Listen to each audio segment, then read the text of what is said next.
po si Willie Paustorilla from Bulacan, Manila.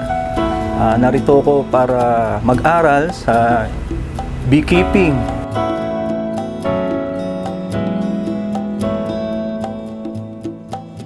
Ako po si Armando Sandueta from Bulacan, San Jose del Monte. Hello, my name is Heidi Banglod from Mankayan, Benguet. I'm Rostan Pinono from Baguio, Bacacay. Ako nga pala si Dexter Bayo, taga Green Valley, Duntugan. Ako si Christian Salazar, taga Mexico, Pampanga.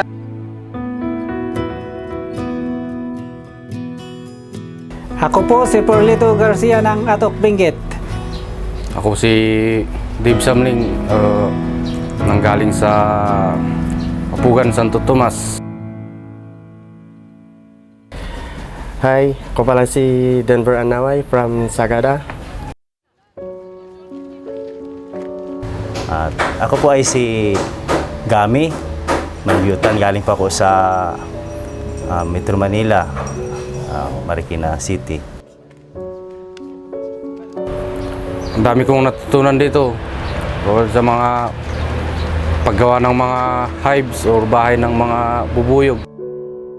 Masaya kasi mga staff dito, mga barkada na rin. Sa unang araw ko pa lang dito, marami na rin ako naging kakilala. Masaya po ang training ng basic beekeeping at marami po ako natutunan. First time ko po na ma-encounter or makita ng mga colonies po ng honeybees. Natutunan ko dito yung mga klase ng mga bees tulad ng queen, drone, tsaka ng workers. So masaya ako dito. Masaya po ang training dito sa Esilio. Sana po makapag-attend pa ako ng ibang training dito sa IS. First impression ko about beekeeping, kala ko parang boring.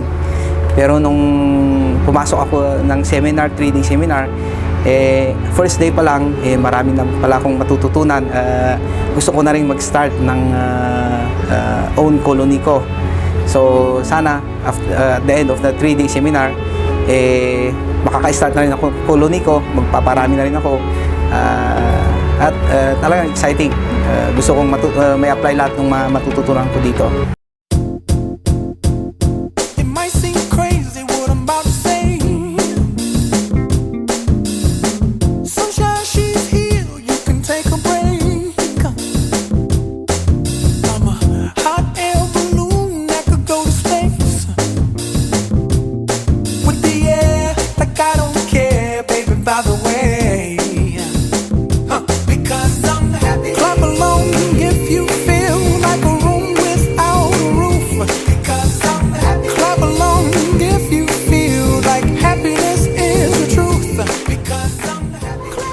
Siguro po sa experience ko dito sa pagkakasama ko sa beekeeping ay napakasaya kasi una papaliwanag natin yung ating sarili kung bakit na tayo narito, at saka nakikita ko po na friendly ang pagsasama namin dito sa ating pag-aaral sa beekeeping.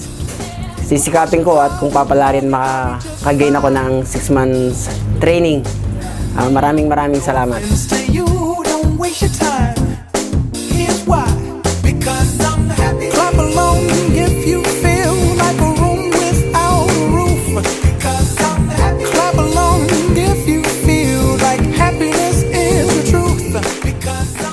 Masaya at maraming natututuhan.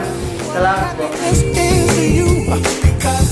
Napakaganda, mahusay ang pagkakaturo, pati hands-on, mga theory, na kahit na hirap yung iba na ipaliwanag sa amin sa salitang maiintindihan namin, ay pinipilit ng mga nagtuturo sa amin sa lecture, yung mga training, na ipaliwanag mabuti. Kaya naman sobrang natutuwa kami mabuti, nakabahagi kami ng kaalaman.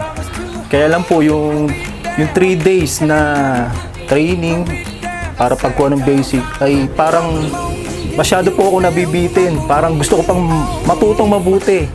Kaya kung pwede, tinanong namin regarding sa slots nung advance for 6 months ay sarado na raw. Kaya lang hindi naman kami nagsasawang magantay na sana maka-avail din kami ng slots para doon.